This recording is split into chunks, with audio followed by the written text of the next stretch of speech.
get some proper perspective on things. And they say that, if you find yourself isolating, maybe you just need to find different people, and that's what's going on. And it sounds like that's a lot of what's happening. Well, like when I started in Phoenix, like I was able. That was a pretty established scene. It's a big city, and and you get a lot of LA comics that go through there, like big names. And so you can do the thing when you start in any new enterprise where you surround yourself with people that are better at you than what you do. And I did that, and that's the thing what made me good. Like I started working at a comedy club as a server, so I'm able to see acts like Sam Morril, Mark Norman, like every week. And so that I think I'm not saying I do their jokes, but I'm saying good talent rubs off. Right. And then I did that for 5 years, and then that was when I started getting on the road and doing like the brewery comedy tour and stuff like that. And then I moved back home, and nobody was a comic. Pretty much their experience of comedy is what I've shown them. And, there's some negative, there's some positives because I kind of looked at the scene at one point and I was like, all right, I can just take all the negative shit, like not getting paid for things out. Yeah. Because I always made sure that everybody was paid on my shows. Right.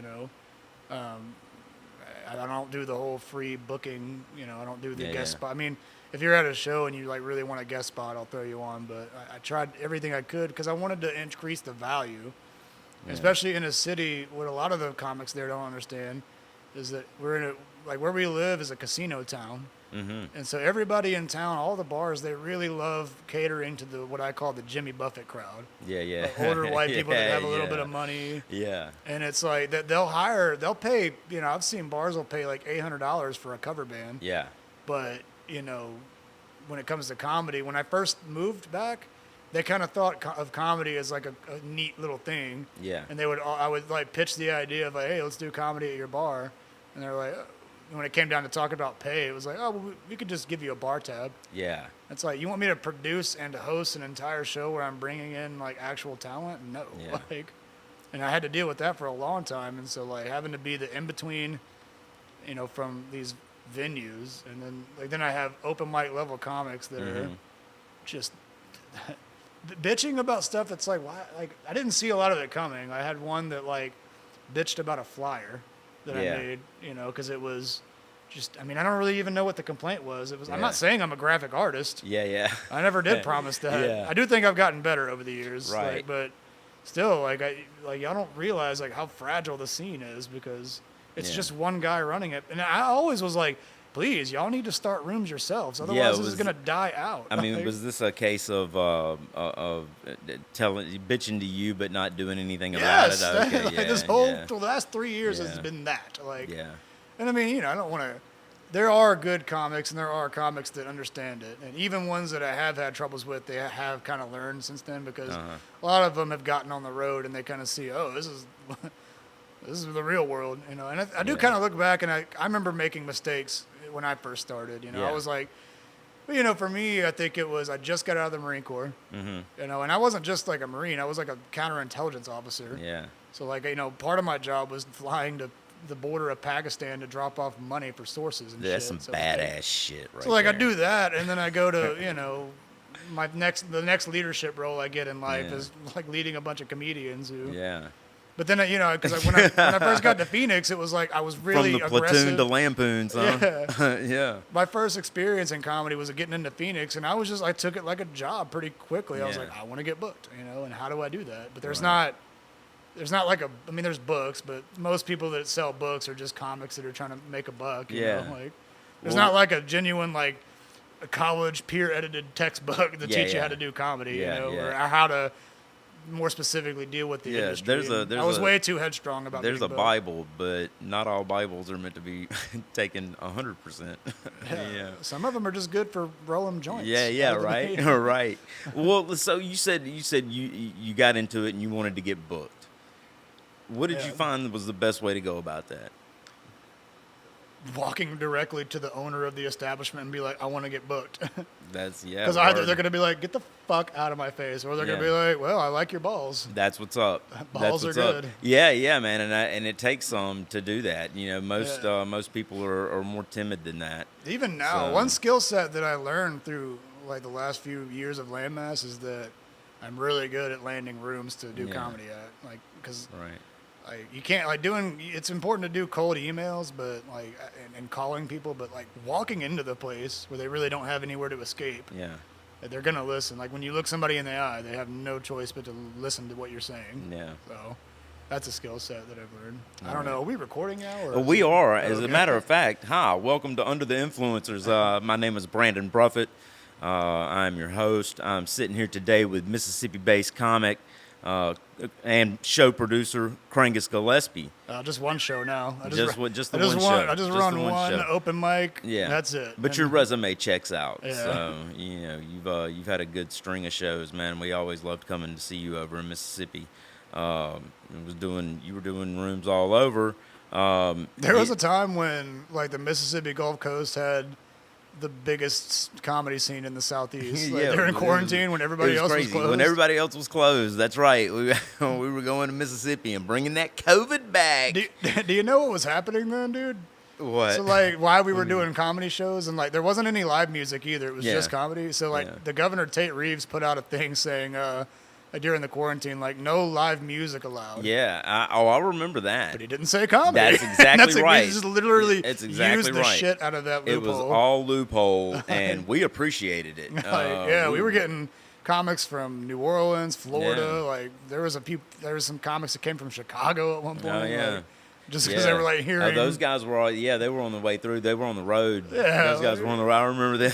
I remember those guys. Yeah, they're just like people that are just like, y'all got some stage time, bro. Yeah, man. Yeah, man. Yeah, y'all really you housed it for a lot of us, man. A lot of fun rooms, a lot of good laughs, man. I broke a lot of new jokes in those rooms, man. So thank you very much for the juke is still going strong. That's dude. what's up. I'm gonna have to come back, man. I love that stage. Yeah, we just had it last night. Yeah, how'd it go?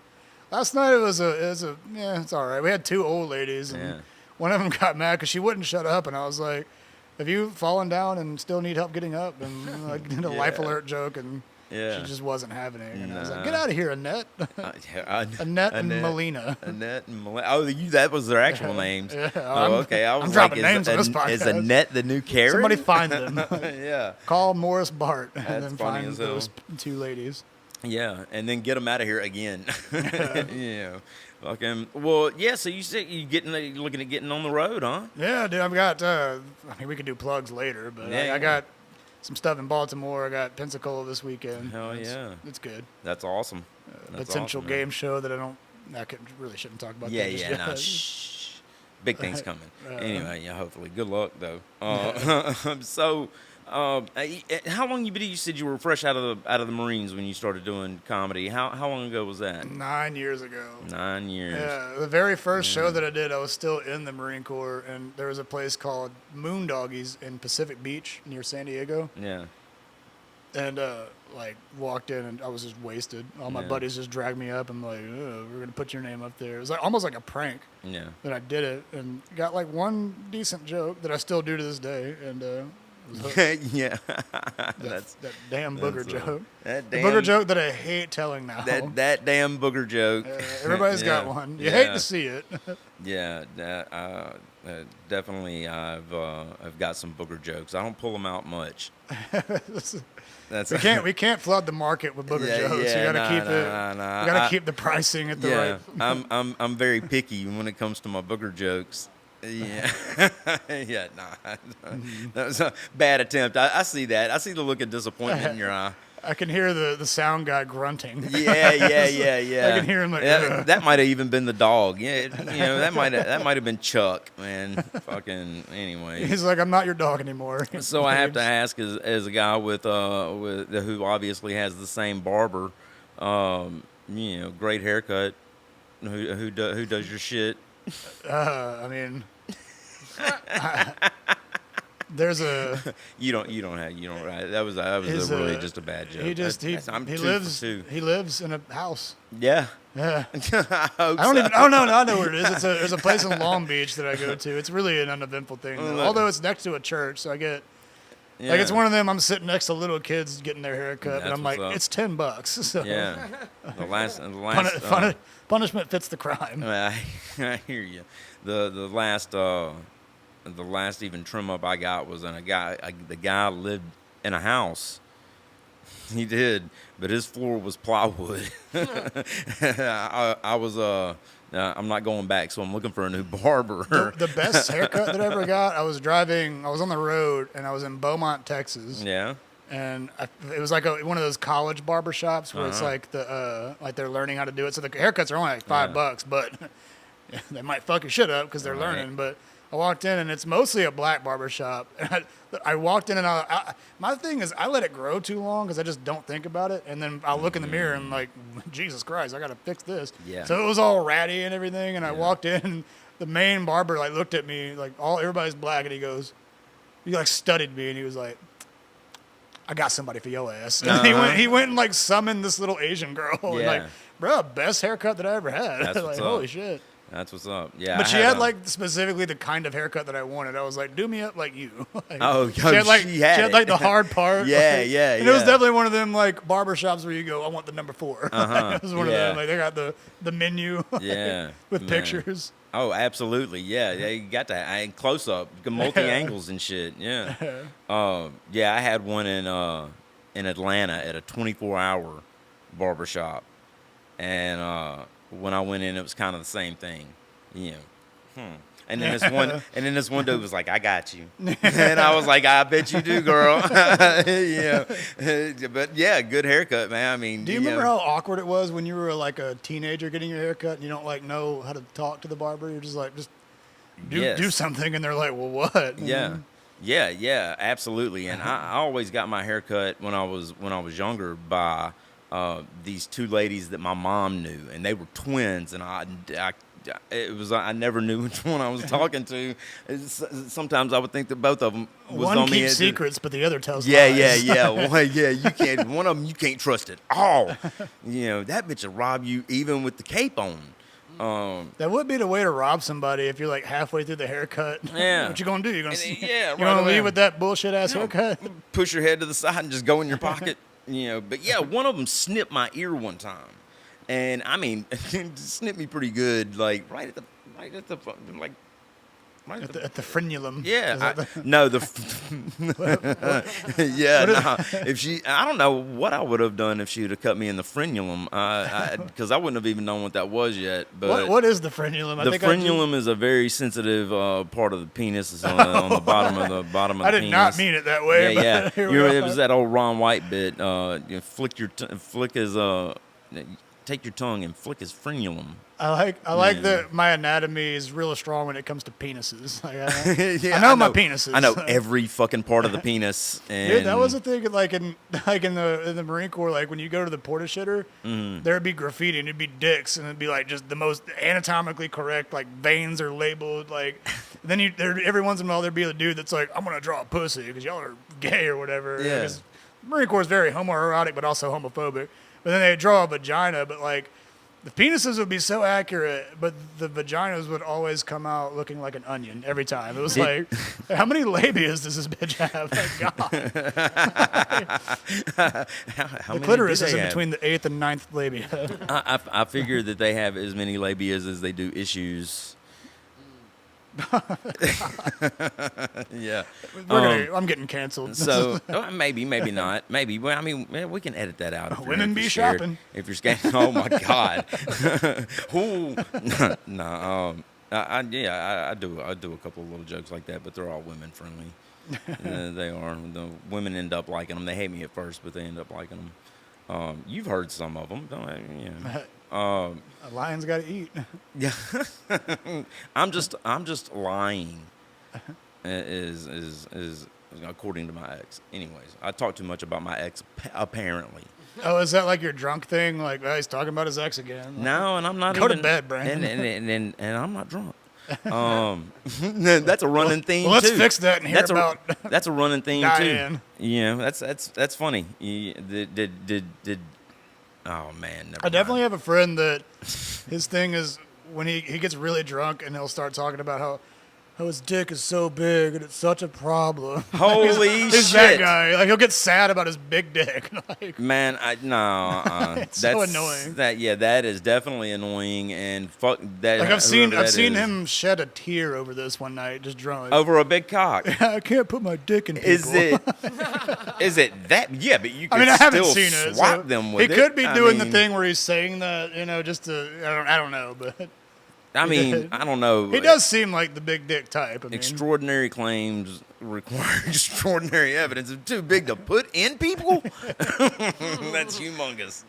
yeah, I don't think you're supposed to put it in the ear, dude. It's not Yeah. not the right hole. No, the ear's not, nor the nose. But shit's getting weird these days. People are fucking the backs of knees. I mean, that's why I don't watch Japanese porn anymore. It's gone way beyond feet. It was desensitizing. It's gone way beyond. It was feet. desensitizing me to regular sex. Yeah, I love the Stanhope bit about watching Asian porn. Watching Asian porn. He's talking about what does he say? The skangy puss. Oh man, it's horrible. Dude, I've been in a relationship so long. The other day, I was like, we were about to have sex, and I was like, hey, you want to try it with a condom? you want to mix it up? How was that? When I go back to old school? Yeah, right. It was just as bad as I remember. And then after that, I'll just if I get horny again, I'll masturbate with the other hand. Make it a day of weird shit. Yeah. Dude, when I was in middle school, I went to a school dance, and I walked in, and I had a condom. And I walked up to like the group in your of hand? Yeah, I walked up to I was going to be the cool guy with the condom. And I Yeah. walked up and I was like, look at what I got. And my bully in middle school immediately was like, what are you going to do? Jack off with it? And I was like, yeah. Yeah. He defeated me so bad. Yeah, right. He got me. I hear you, man. Cut me deep. That I can just imagine you walking around with like school books and fucking like. What was it, the dance? Yeah. School dance, yeah. Well, I got them walking books, around with nerd. the condom out. Yeah, I guess that's true. Yeah, my bad. I'm a fucking. I got my Harry Potter in one hand. Maybe and I my am drunk. Magnum in the other. Yeah. Fucking zip ties. I Got came my with zip ties too. goosebumps, my Lamborghini poster, and a condom. Yeah. That's what the Scholastic Book Fair should have is condoms. And Yeah. these kids are not learning anything about Or safe sex. at least fucking pamphlets on them. Yeah, man. Get you some goosebumps and some condoms. And it's crazy because like apparently nobody's. They say kids aren't having sex these days, like the way that older folks are. I don't know that that's true because like more people than ever are watching porn, and a whole lot of it's about stepbrothers and stepsisters. So Yeah. what's the target market there? Like, I mean, Porn got too. You know what? Like when It's I had to jack weird, off, man. it was like I had to like literally wait until the end of the night. When that one commercial would go on, it would do this. Warning, this video contains content not suitable for children. And it meant, fucking girls going wild. yeah, it was like, commercials. you was like, all right, I got 30 seconds to get this nut. That was the only clear thing. That was the Yeah. only unscrambled And, thing. then, and you still never got to see naked boobs. Yeah, right. But you knew they were coming. It was like, maybe if I fucking just ordered that video. Oh, yeah. And then later, and then we were like, oh, that's actually awful that that happened. Yeah. Because that was straight up crazy. just like exploiting the fuck out of people. Yeah, didn't that dude get in a bunch of trouble? Yeah. Yeah. He's still in jail, I think. He probably should be, man. That was some, it'll make you think bad about people. Dude, didn't he? I don't know if this might be too much, but I think there was a story about one of the dads of one of the girls, like found him and like butt fucked him or something. Like I feel like we can look this up, and I'm not just bullshitting. Like I feel like this is a very real story that happened. Like I didn't want to say. That's the victory, right? That's the ultimate victory is stripping another man's manhood. I mean, I don't know. That's like. I don't know if rape and victory should be in the same sentence. I don't know, but, man. you know. Like I've heard a couple of different stories about like he just really like he didn't know what else to do and fucking just he didn't want to kill him. He wanted him to live. Do you think he had that mom strength where like the kids trapped him to the car, so he was like super strong while he was doing it? Like, I don't even want to know about mom strength, man, because like, Jesus Christ. Christ. The other day I was driving with my girlfriend and like almost hit somebody, and she flung forward. I didn't do anything, but I had a beefy 5-layer in the passenger seat. and I full on almost wrecked, and I like mom armed it. Like I had to protect the Taco Bell, dude. Like, it didn't even squish anything, right? Just like perfectly firm and gentle. yeah, that at the steak same time. quesadilla was still. Hell primo. yeah, man, that sounds delicious. Actually. The people that left earlier, I think they had the truth. Yeah, they might have. Well, where were they headed, anyways? Hey, So getting on the road, man. Like, what is your tactics to that? Let's talk military. well, with that, I mean, that's definitely like a cold email thing. But you got to always find somebody. Cold email, huh? I feel like the best tip for any road comic is like for trying to get books in places that you've never been is like find somebody that you know that either lives there or at least knows somebody. Because like I know as a having been producing a bunch of shows on a mass level for the past 3 years, Yeah. a vouch to me goes a lot further than like a video. Because I've seen people send videos that they put laugh tracks in it. Yeah. I've seen it, but I've also seen, I mean, everybody knows like comics that are absolute trash, but even the trashiest comics can have like a decent fluke of a set one night. Yeah. So it's like anybody can just lie on a video, and if you just record everything, then there it is. Yeah. But, and I do watch the videos to see like where the actual material is, but and what type it is, so I can see how to market it if I did book it. But knowing that in my head, I always go for somebody that knows me so that they can vouch for me. And I still send the video and the clips to whoever it is, but at least that way, it's somebody that's saying, "Hey, I know this guy and he's solid." Yeah, that's the best. A word goes a long way, man. It really does. I mean, it's a not common bond. That's the positive part of like this industry being about who you know. Yeah. You know, like it is, but like there's good ways to go about it. I mean, there's nothing wrong with somebody vouching for you because they've worked for you or because you worked for them, Right. and they can attest to the fact that. Right. I know that there is, like as of now, because I only just stopped doing like all. Because I was at the height of landmass comedy, I was producing 5 shows a week. That's awesome. So like 3 open mics and typically a ticketed event during like a Friday or Saturday, and then Yeah. like a book showcase. But and since I've stopped doing that, I do kind of feel like some of the people that I've hit up are booking me in hopes that I'll book them back, Yeah. which is like, I don't trade shows. I mean, if you're good, you know, then hey, yeah, man, come on down. But I had one time I went to Phoenix and this guy, he booked me, and I mean, I liked the show, but he didn't even do time, and I had never seen him before. He was the host, and he got up there and then just brought up the first comic, and it was like, how am I supposed to book you if like I haven't even seen you go up, dude. He was straight hosting. Yeah, not even doing time. Like, come Yeah. on, dude. I'm not gonna fly you down for a headlining set, like, Right.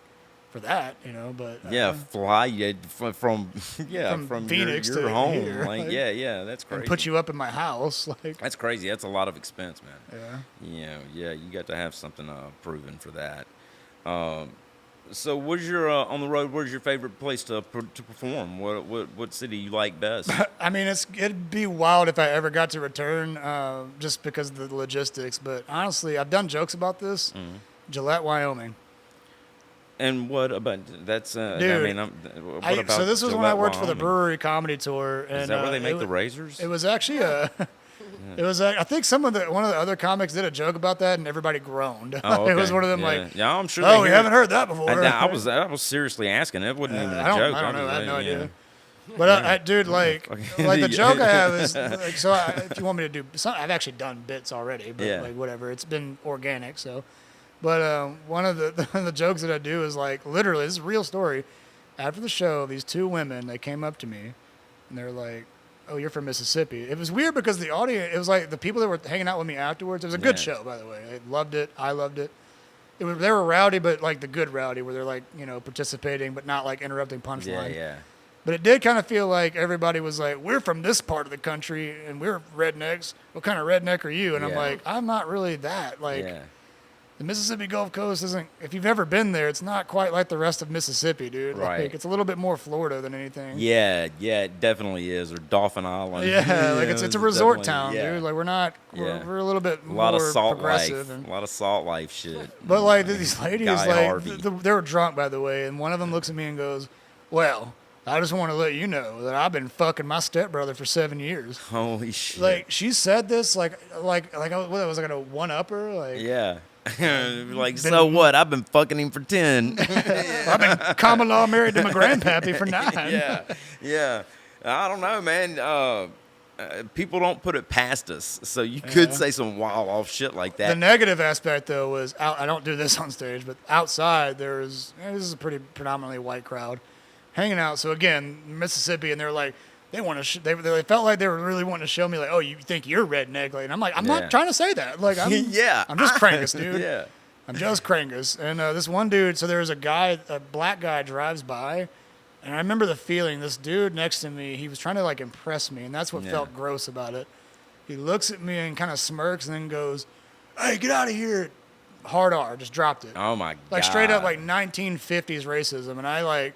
The point was like, I was like, look, I get it. I'm from Mississippi, but dude, even in Mississippi, we grew up with a lot of black people. I'm like, yeah, like we don't do shit like that, That's bro. not cool, even where I'm from. Like, we're not cool with that shit, bro. And you would expect that it would be, but that's the thing about the racism. That everybody likes to put like Louisiana, Mississippi, Alabama. Like they make us out to be the boogeyman. Yeah, man. But like I've literally performed in front of tattooed Nazis in Illinois. Yeah. So it's like we're not. Dude, there's California. racism up there. Yeah. Have you ever been to the eastern part of like Barstow? No. Or just the Eastern California? Like No, God. I've been to Northern California. Yeah. I've been to LA, but not enough to like experience shit. But man, going up Northern California, I wasn't from San Francisco up to Mount Shasta.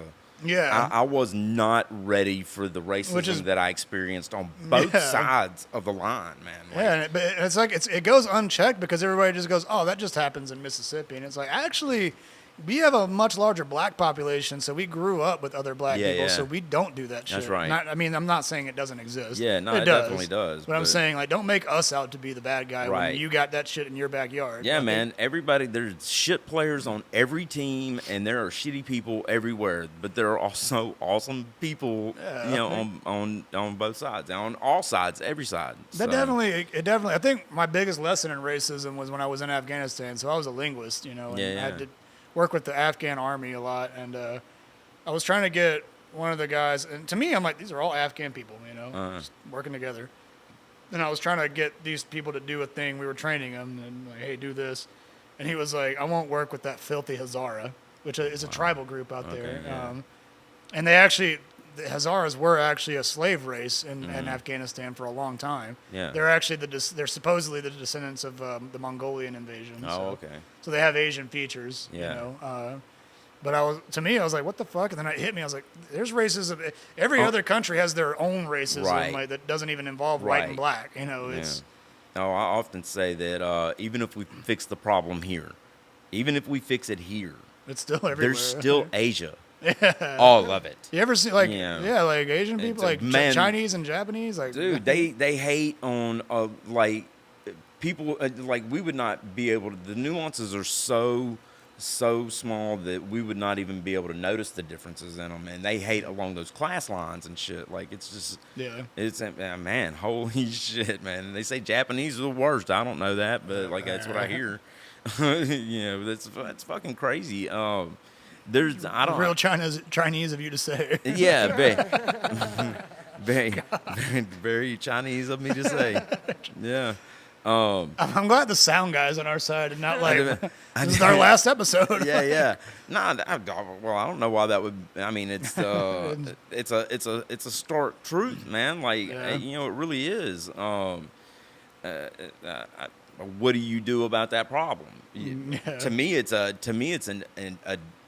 interpersonal problem. Like you have to represent that from one person to the next. And to me, there's no other way of combating it. I had people ask me why I wasn't out in the protests and shit. It's because I live pretty much defiant to a whole lot of like I guess societal norms. I live that life every day. I'm not trying to be exclusive at all, man. Like you got to learn from everybody. But if there was a Klan rally, I'm right. Fuck no, I'm there, man. Send me the details. It was shocking to me to go out to California and be in a place where you're expecting so much forward thinking, and yeah, there is, but it's like holy shit. The just brash racism that I saw on shit at least a weekly basis was Yeah. fucking crazy, man. It was shocking. When you were out there, did you do any mics or anything, or was this Yeah, before you man. did comedy? Nah. I was doing comedy. I was doing comedy at the time. In Reading, I was doing a regular spot opening for touring headliners at a brewery there. It was one of two comedy things going on in town, but I did a bunch of area shit. I did shit in Sacramento. I did a couple of showcases down in San Francisco and Fremont and Richmond. Fremont. There's a lot of Afghan. That's a big Afghan community. Oh yeah. Yeah, I've been there because That's DLI was in Monterey, like where I learned that language. It was in Monterey, so Okay. so all my teachers were Afghan, and so they took us on like field trips, which felt weird. You're like an adult Marine, and they're taking you on fucking field trips. Field trip. Like, but I mean, it was cool because they had like the whole market was set up, Yeah. and like we're literally practicing Dari, and Oh, of course that's all cool. the Afghans are like, why are you to their friends like, why are y'all bringing these white people down here with Right. this shit like. Yeah, they're just trying to expose y'all to some. Yeah, some- they wanted some us, which is, I mean, legit the culture. best way to learn a language is to just be exposed to it. Right. You know, like, I feel like the military tried to force feed it, and that was like not a good way to do it. Yeah. Like, but I mean, I will say Monterey was the best. I want to retire in Monterey one day. That was like Really? the best duty station I ever Yeah, had. Like, liked just it the over there, area huh? was as cool as shit. Yeah. Like, right next to Carmel, Right. where Clint Eastwood was the mayor for a time. Oh, is that where Yeah, he it was? was Yeah. Carmel Valley, man. That's So like, I always like doing this on podcasts. I guess I'm hosting now. I don't know. I'm just kidding. no. I want to hear like the wildest thing you've ever seen in an open mic. I'll tell you one if it takes you a minute. I think well, okay. So there's kind of a couple of instances. One time at Lucky's, Dante Hell used to run a room at Lucky's. I did that room and before. Wild ass room, right? So I have a video. If I don't know if y'all do video stuff, but I can give you a video clip of this room and a homeless guy that walked in. Like I'll show it to you. I'll send it to you if you happen to want to put it up there. Yeah, but hell yeah. God. Yeah, no shit, I'm a homeless guy. Yeah, I've seen some wild shit in that room because it was, I mean, it's 24-hour. It was a 24-hour bar with a laundromat in the back. And I got my hair cut there before. No shit. Yeah, there was a guy that used to like hustle haircuts No in the back shit. by that shitty ass pool table. Yeah. Out of the bathroom or like no, like on the pool table. I no think. shit. Jesus It Christ. was the hairiest pool table I've ever seen. Right? No lint roller in there, no vacuum, no none of that shit. So one night a dude comes in there and he's like, he gets up and he fucking has got this bag with him. He pulls out a fucking drone, right? This dude's gonna fly this drone and video his set and immediately crashes both of them. Okay, now Like into a comic? No, just on the ground, man. But like he was done after that. And picked his drone up and exited fucking with his head down. And then As he should. yeah, man. And then so not too long ago, a dude took his dick out at Pickles open mic at another bar. Like on stage? Yeah, on Oh, stage. Like I mean, he no. was wearing a banana hammock, but I mean, really, it was fit for a stripper. I mean, it wasn't much there. It's like, dude, keep fucking. So that happened, and then yeah, homeless guys, in Chicago, which that's where I started. Yeah, homeless guys coming in, and like crazy, because like they would come in at like the Laugh Factory, which you had to sign up. You had to sign up the week before. Dude, homeless people could do a bringer show. Just bring 10 of their homeless friends. Like, I mean, fucking yeah. I think that's an episode of the league. Actually, they do that. On Is that that show. what's up? That would be Yeah, fucking just- hilarious. Dude, so yeah, yours. Well, since we're talking about homeless people, so again, I started in Phoenix, and there was the bar that I always credit as making me good at comedy was this shithole. I still think it was a front for a cartel like bar in like South Phoenix called Catalina's. Okay. And they did a show there. My buddy Derek ran it for a while, and Glendon McKee. It was a great room for like, it was like the pits. Like, remember Spartacus when he like goes to that place where they're doing like nail bats and shit. Yeah. Like that was this Hell comedy yeah. room. Like, and so one night I have my buddy Brian Kearley is here. A shout out to Brian. Before that, this homeless guy comes in. Not a very busy night. Homeless guy comes in and he's heckling everybody. Yeah. But he's actually kind of funny at it because it's like this guy. I mean, like his life isn't. He's paying for PBRs with change. Like his life Yeah. isn't good. So we kind of just let him go. Like, it was kind of like all right, it's your turn to deal with the guy. Like that was kind of what the room or what the night became.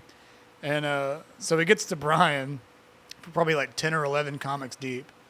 And it gets to Brian. And now Brian, everybody, all the comics knew. Like, he has this joke about how his mom, like, babysat this, like, autistic kid. And then when he grew up, she fucked him. No, It's a weird wow. joke, but he starts Yeah. he starts the joke by going, "So my mom," and then the homeless guy goes. At this point, he's kind of like, all the comics are like, "Yeah, homeless guy," and he goes, "Oh, I ain't gonna make fun of your mama, don't worry." And Brian just goes. Now again, we all know the joke, and all he has said is, "So my mom," Yeah. and Brian just looks at him and goes, "Oh my God, that's so sweet. That's just very touching of you." So my mom fucked a retard. Wow. I like fell out of my chair, dude. I was like, bruh. Wow. So is that did he use that as the excuse to be able to say the word retard? I mean, at that point, we're at there's a homeless guy heckling everybody, again, Right. paying for his Right. PBR. Like, So I could say that because come my on. mom fucked one. Yeah. I guess. I mean, Yeah. but it was pretty wild. That is pretty wild. That's a whole different kind of grooming.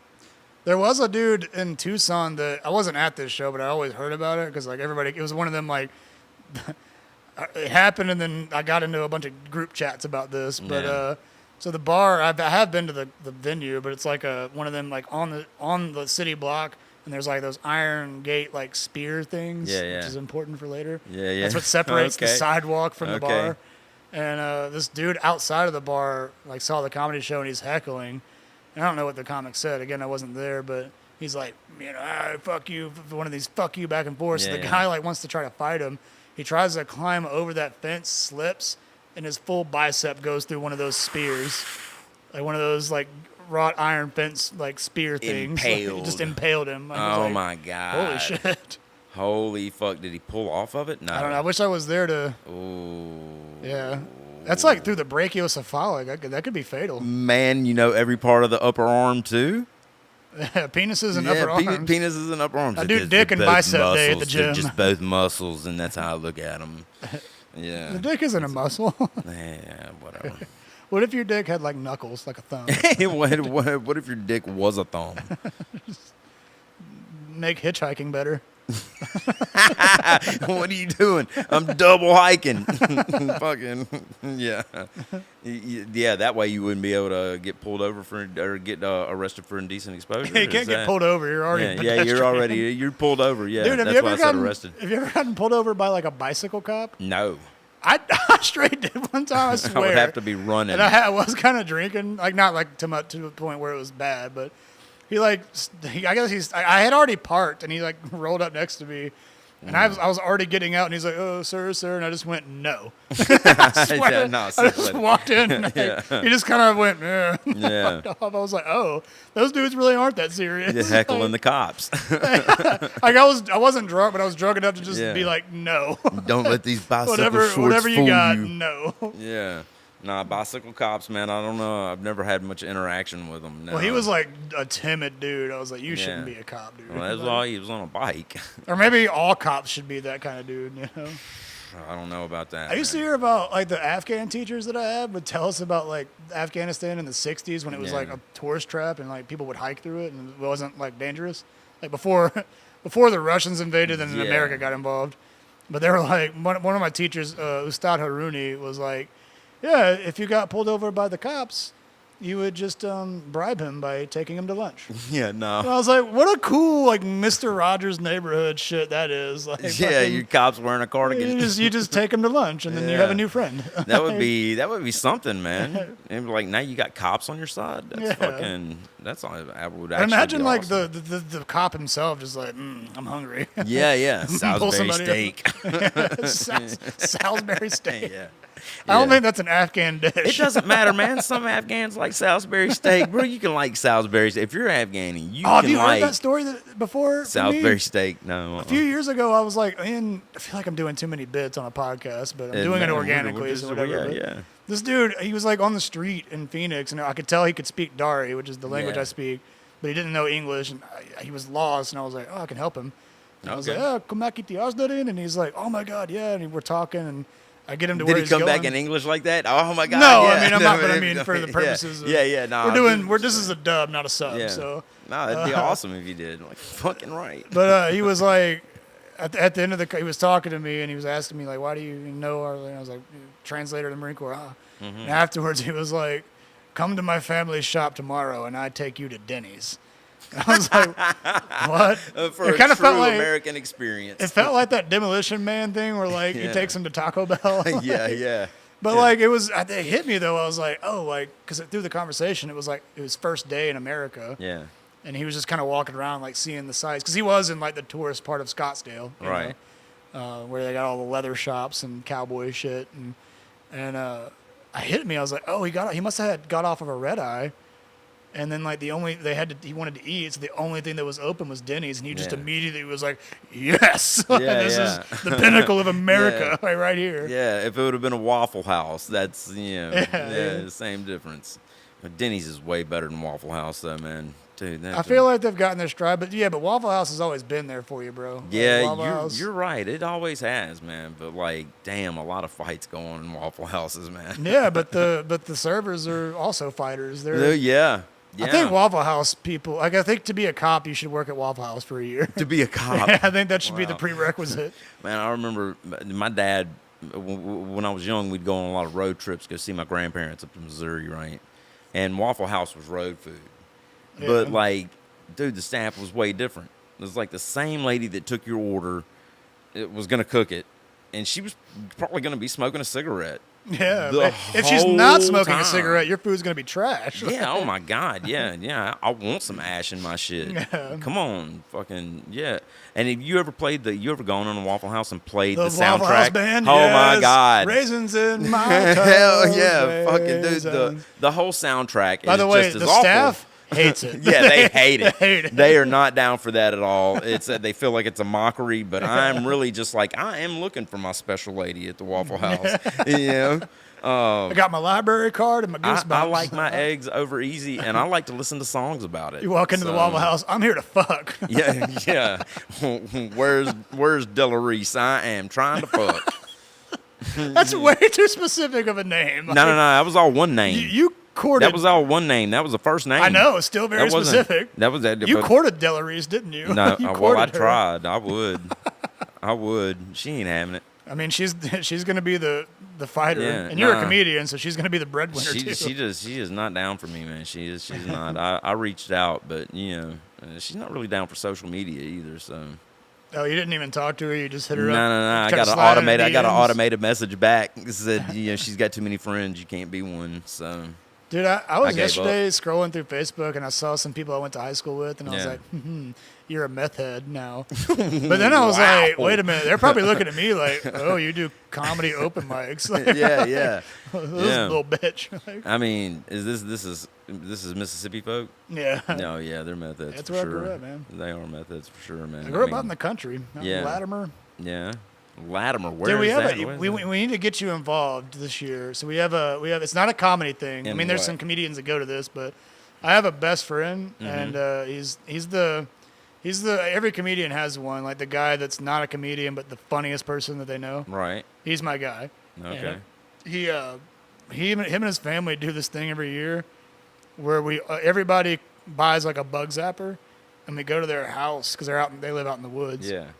And then we all take bets on whose bug zapper collects the most bugs by the end of Oh the night. yeah. And then we'll weigh it by pound, and like No everybody buys shit. in, and like it's like a $50 buy-in, and there's Damn. yeah. Damn. How many bugs do you have to zap like to last get the- a fucking pound of a bug pound. particle? No, last Okay. year I think it ended up being like an ounce. Was the Oh, winner, okay. yeah. Okay. I can see that. Yeah, That's a pound of bugs. I was like, you caught God. a bird at that point. Like, fucking yeah, man. Holy shit, man. That's a yeah, but that's a this cool year I game. think I'm going with chemical warfare because I got the little. Wait. That's gonna weigh them down, though. I see what you're doing. You're spraying Exactly, your bud. You're yeah. spraying your bud. Yeah, I'm gonna do. Because we do it at my house because you know how the seasons change and you get them fruit flies. So we do Yeah. a little apple cider vinegar with Uh-huh. the soap. Yeah. And like Little I'll walk Dawn. in there every day. There's been like 17, 18 of them. What's your fatal soap of choice? Dawn. Okay, yeah. I good go, for I go with the tried and true. Degreasing ducks. That's right. Yeah, man.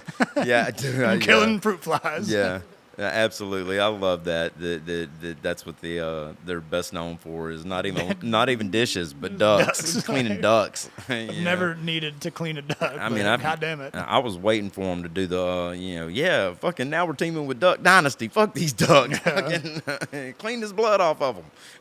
So if you want to do the serious part of this, because I did, Yeah, you were yeah. coming in and talking about Absolutely. that, I don't know where the lead in Well, for is, but you know, So because you did you came to our shows a few times. yeah, absolutely, and loved the shows.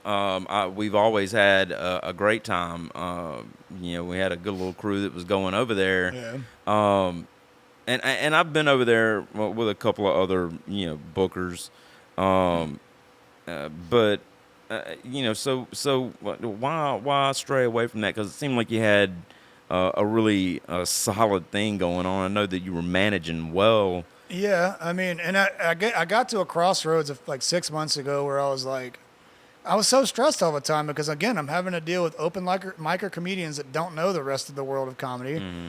And it was like, I mean, the pettiest of things that people would hit me up for, like again, the flyer thing and stuff. It's like where nobody's getting assaulted or harassed, which I'm not saying like I should be paraded for that, but I'm saying like the way that it works outside of this. I mean, like you're getting paid for spots. Yeah. I hired you to do 10 minutes, and you're over here acting like I owe you the world. Like, Yeah. what?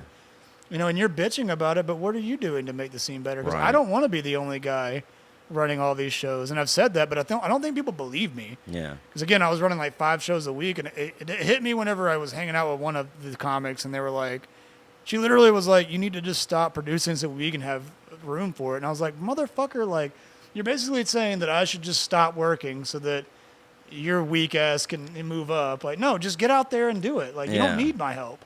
Yeah. For a while, what I was doing was because I was like, okay, these people, they're not going to know how to like host. So what I was doing was I was like setting up a room, and then I would hire a person to host for like $50 a show. Yeah. They were just hosting because we needed good hosts. I mean, hosting is like, nobody wants to do it, but it's the job that we have to have. Like, Right. Hosting's so important. Right. Especially if it's an open mic. I mean, the host is what sets the pace for the rest of the show. Mm-hmm. And you need open mics to build a scene.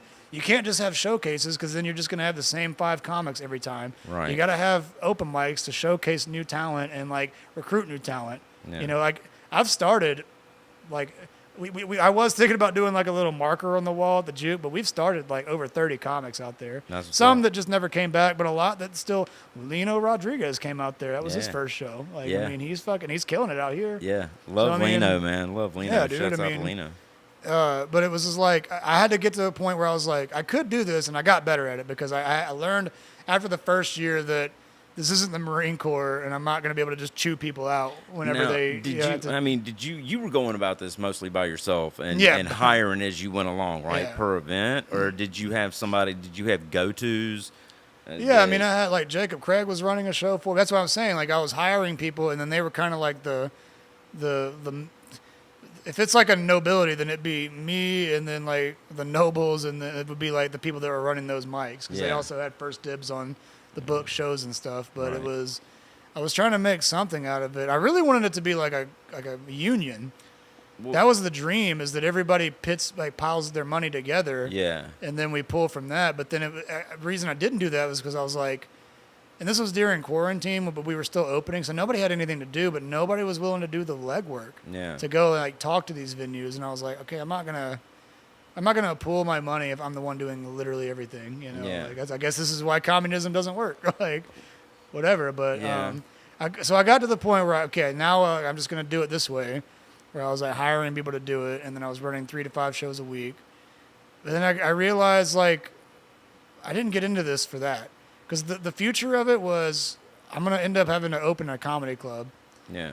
And I could do it. I mean, I have experience both in like, well, obviously comedy, but also in booking at this point, but also I was a server and a bartender at a club Yeah. and then a manager. So like I do think I could do it, but it was like, this isn't what I got into this for. Yeah. Like I started because I want to tell jokes and I'm good at that. That's the thing that I like doing. And I basically what it amounts to, if I can give you the TLDR, it stopped being fun, and so when it stops being fun, just quit doing it. Yeah. So here I am, and I'm That's- getting back on the road, and Like, I mean, it is weird because I'm not getting like the most prestigious of bookings, but I'm still getting booked enough to make it work. Like, I'm still Yeah. able to make a living. But you know, it's still like it does kind of feel it's refreshing in the fact that it's a new adventure. Because I'm about to do Baltimore next month, and I've never even been to that city. That's So what's that's up, pretty man. cool. That's what's up. And, Where you playing in Baltimore? A place called the Lou Costello Room. Oh yeah. A guy named Michael Furr booked it. I don't know these people, but they seem pretty cool. And I mean, named the after Lou a great- Costello Room, Yeah, that right. seems pretty legit, you know? Yeah, Like, it does. It does. It seems like it'd have to be something to carry that kind of name. Yeah. Yeah, that's a legend for sure. But you know, and there's some other stuff that I have in the book in the cookings. It is a little. There's the scary aspect of it where it's the unknown. But Yeah. if you can just in life in general, if you can look at anything that you're about to do, and if the only thing holding you back is that you don't know about it, then that's a good thing. That means you should pursue that. Yeah. You know, and it might fail. You never know. But you did it. At that- least you tried. You did it, and you went after it. You know, I have so many failures. Like I've failed so many things, but like. I won't do it again because I know, you know. Like, Yeah, well, that's you how did it. life is supposed to work. Man, it's a scary thing, you know, to jump out into the unknown. You know, it's something that a lot of people, you know, find themselves, you know, so incapable of, honestly. Yeah. You know, getting on stage for me was that. It was fucking terrifying, man. It's terrifying, but nobody ate me. You know, so I went back. So, And I am blessed with a very supportive girlfriend who. yeah, man. I told her because I've been definitely carrying it for a while doing the producing thing, but I was like, no, because she was like, you could just come home stressed out all the time. Like, what are you doing? And I was Yeah. like, yeah, I'm gonna stop then. And I did tell her I was like, you gonna have to be sugar mama for a little bit because That's what's up. like. Oh man, it's good to have somebody on your side, Yeah. man. Especially if you're going to be away, you know, away from home. I assume she's staying home, Yeah. holding it down. Yeah, that's. Yeah, I don't think girlfriends. You shouldn't take a girlfriend on the road. Oh yeah, no, you shouldn't. Well, I was in the weird situation to where my girl we were traveling together because she was a travel nurse, so she was taking jobs. I'd go there and then work around that area. Chicago and California. I mean, Comedians Without Borders. Even here, yeah, kind of like so, yeah, exactly. Well, man, we're gonna have to be wrapping up. What you got coming up that you wanna plug, man? Friday, I'm at the Brandon Stiles Theater. Well, this ain't coming out until next week, so. Okay, so for next week, I've got in October 21st, I'm at the Lou Costello Room. I just talked about it. I don't know much about it, but it seems really cool. And then I got a lot of stuff. I got Huntsville, Alabama, the Liquor Therapy up in Huntsville, Alabama on November 3rd. No, November 4th. I got Lafayette with the old Jake. Shout out to Jason Leonard, dude. Hell That dude's yeah! holding it Shout up out there. to Jason Leonard, man. I I got, like that comedy, killing it. I don't know what room it is, like off the top of my head, but Yeah. that's November 3rd. I'll be up there. That's what's up. That's awesome. So definitely check out Lafayette Comedy for bookings on that. And then tonight, you guys aren't going to hear about this, so I'm just going to go. Go on, plug the fucked up place with lately. I don't know. I mean, I don't have anything booked. Yeah, I'm just yeah. gonna. I'm in the city, so I'm gonna. Yeah. I mean, you come on over to my place, man. Every Wednesday, I'm doing gun control over at Poorhouse at District, St. Joseph. It's a sign-up competition. And it's at 10 tonight. Yeah. So We that's start what at I'm 10. doing, at 10. We start at 10. Yeah. I guess I'll go to the house of. Go to how? Yeah. Comedy. There's Comedy House open mic. Or Comedy House, House Party is the name of that one, and then there's even Carrollton Station. Yeah. I I don't hear fuck you. with Cassidy, hear bro. you. I don't hear like you. that dude. I hear you. I'll be I hear honest you. about that. Yeah, I yeah. don't like Cassidy. I hear you. I'll look Hey, the camera directly in the eye and Right. say, "Fuck that guy." I hear you, man. I don't give a shit. You can cut it out if you want, but I'm. I mean, hey, man, it is what it is. You know, we're getting canceled. Nah. We're already getting canceled. Fuck everything. I don't think that dude has Yeah. any canceling powers, Yeah, bro. no, I mean, you know, it is what it is, man. Not everybody likes everybody. And, you know, that's the realities of that. You know, at least you're honest about it. Yeah, I mean, You know, and I'm glad handing me if you don't like me, don't glad hand me. That's for sure. yeah, but at least if I don't like you, I'll let you know. Yeah, and you, that's you exactly know that. That's the right. thing about Yeah. comics. Like I'm like, y'all are over here talking shit in your little circles. That means me. That means you're probably talking shit about me when I'm not there. Yeah, right? man. Yeah. At least I'm like, no, I'll tell that Yeah. dude to his fucking face. Man, I had somebody last night accuse me of just that. I said something to them, and they were like, well, you're sounding a lot like a hater. And I was like, no, if I was a hater, I'd be out telling everybody else. Yeah. I'm telling you, I hadn't told not a soul else this. I'm telling you this because I think you're better than this. Yeah. And boy, they've been out of shape. Like, Some people do it for the clout chase, and some do it just because it's the honest thing to do, I guess. But I don't know. Yeah, it is what it is, man. I mean, people get mad at me for all kind of reasons. I'm not really mad at myself, so I don't know if that's right or wrong. Again, that confusion. This is the thing I was talking about in the very beginning. Is like you can, in today's society, you will find yourself, depending on who you're listening to, either feeling great or feeling horrible about yourself. Mm-hmm. And I'm not sure if which one is actually the case. So Well, yeah. sometimes you got to piss on your titties. Fucking piss on your yes. Is that a good way to rap? Is that a good rap? Yeah. Now, when you say your, So like a long time ago, I was at me and my ex-wife were together, and we were at her family was rich, and we were at this like pavilion, like a little kid's birthday, very very nice park, like everything was like just solid, like a lot of money was on this. In the pavilion that we were in the rafters, it was very fresh. Somebody had wrote in big letters, "Piss on my titties," and you see like all my wife's like proper family, they would like kind of see it and they wouldn't acknowledge it, but you knew it was there. It was like just the eye of Sauron just glaring at us. That is absolutely awesome and a great way to wrap up this episode. Krangus, I appreciate you making the drive over and sitting with me, man. Yes, sir. Thank you very much. Yeah, the most awkward handshake ever. And wait, you want to plug your social media real quick? Oh yeah, TikTok is what I'm trying to work on. So just Krangus Gillespie, Krangus Gillespie. I actually put content out every day, like real content, not just like selfie sticks where I'm like, I don't know why people think I'm weird. Like I don't do all that. I actually that is the truth. I actually put out sketches and the man's stuff got like great dance moves. I just put out a video of me being really drunk, getting shot in the ass with a blow dart. Oh yeah, So, how'd that? I didn't feel it you. that day. It didn't faze me because I was wasted. Yeah. The next day, I was like, "Oh, I hate It it." hurt then, huh? Yeah, okay. That thing went deep. Did you see that video, Pickle? Oh man, hilarious, bro, hilarious. All right, Anyways, well, thank you, Krangus. I Yes, sir. appreciate your time, man.